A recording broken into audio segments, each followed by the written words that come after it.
안녕하세요. 결혼을 앞둔 평범한 직장인입니다. 회사에서 격리 업무를 하고 있고 부모님과 함께 살고 있어요. 오늘 들려드릴 이야기는 몇 달 전 우연히 발견한 어머니의 비밀에 관한 것입니다. 어머니는 제가 어릴 때부터 항상 가계부를 쓰셨어요.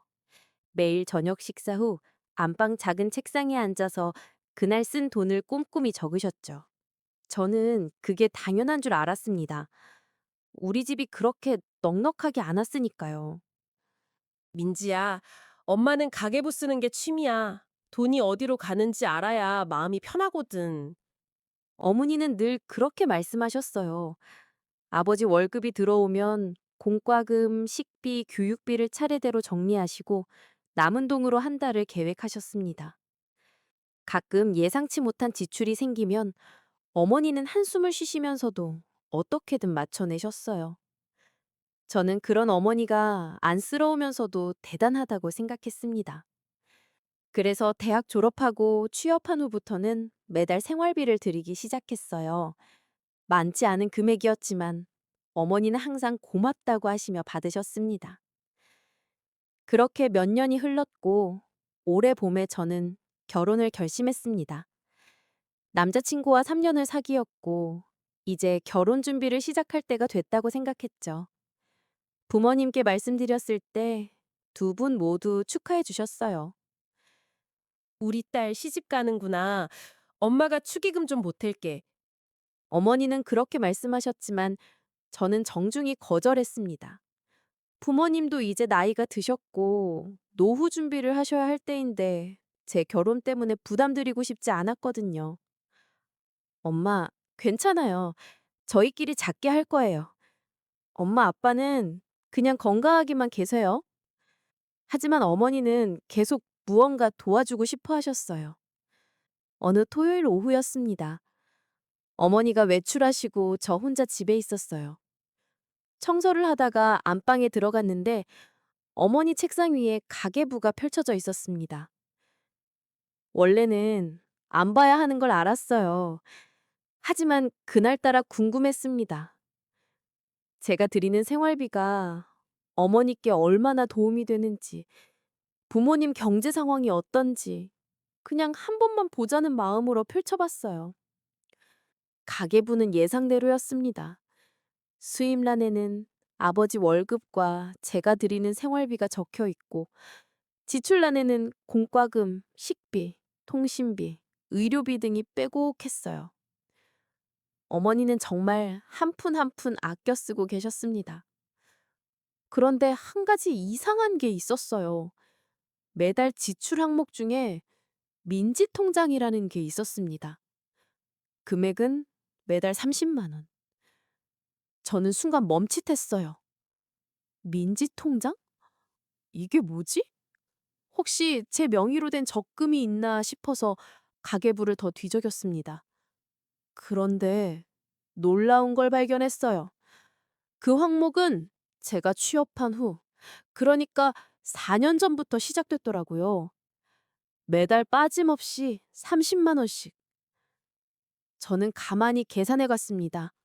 4년이면 48개월. 30만 원씩이면 1,440만 원. 저는 심장이 쿵쾅거렸어요. 설마. 저는 가계부 마지막 페이지를 펼쳐봤습니다. 보통 가계부 마지막에는 메모나 연간 결산 같은 게 적혀 있잖아요. 근데 어머니 가계부 마지막 페이지에는 이렇게 적혀 있었습니다. 민지 결혼자금 2020년 1월 30만 원, 누적 30만 원. 2020년 2월 30만 원, 누적 60만 원. 2020년 3월 30만 원, 누적 90만 원. 2024년 3월 30만 원, 누적 1,440만 원. 민지가 매달 생활비를 주는데 엄마가 그걸 다 쓸 수는 없지. 이 돈은 우리 딸 결혼할 때 쓰라고 모아두는 거야. 민지는 엄마한테 부담 주지 않으려고 작게 하겠다고 하지만 엄마는 딸 결혼식만큼은 제대로 해주고 싶어. 이 돈으로 웨딩드레스라도 예쁜 거 입혔으면 좋겠다. 우리 딸 세상에서 제일 예쁜 신부 만들어주고 싶다. 그 아래에는 이렇게도 적혀 있었어요. 2020년 3월 민지가 처음 생활비 줬을 때 너무 기특해서 울었다. 2021년 5월 민지 승진했다고 생활비 더 준다는데 받기 미안했다. 2022년 6월 민지가 남자친구 데려왔다. 좋은 사람 같다.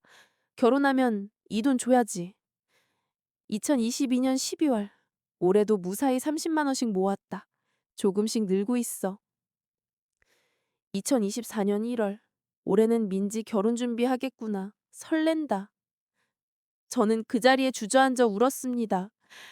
제가 드린 생활비를 어머니는 한 푼도 안 쓰고 고스란히 제 앞으로 모아두고 계신 거예요. 그것도 4년 동안 한 번도 빠짐없이. 생각해보니 어머니는 제가 생활비를 드린 후에도 생활 패턴이 전혀 바뀌지 않으셨어요.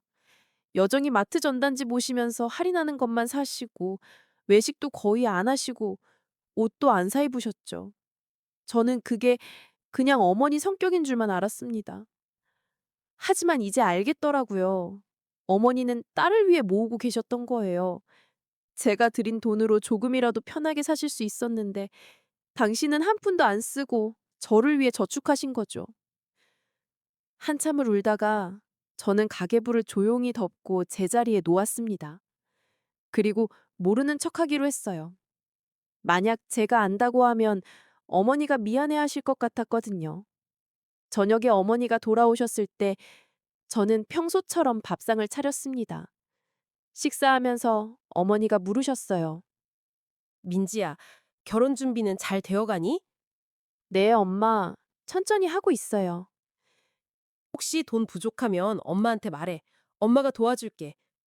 괜찮아요, 엄마. 저희 잘 준비하고 있어요. 어머니는 안심하신 듯 고개를 끄덕이셨습니다. 저는 그 모습을 보면서 또 눈물이 날 것 같아서 얼른 고개를 돌렸죠. 그날 밤 저는 혼자 생각했습니다. 어떻게 해야 할까? 어머니의 정성을 그대로 받아야 할까? 아니면 거절해야 할까? 고민 끝에 저는 결정했습니다. 어머니의 마음을 받기로. 대신 결혼 후에 그 돈의 2배를 모아서 부모님 여행이라도 보내드리기로 마음먹었어요. 한 달 후 어머니가 저를 조용히 부르셨습니다. 민지야, 엄마가 줄 게 있어.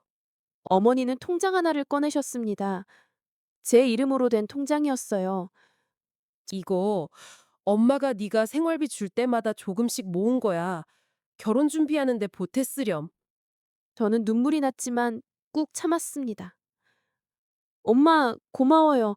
근데 이거 엄마가 쓰셔야 하는 거 아니에요? 아니야.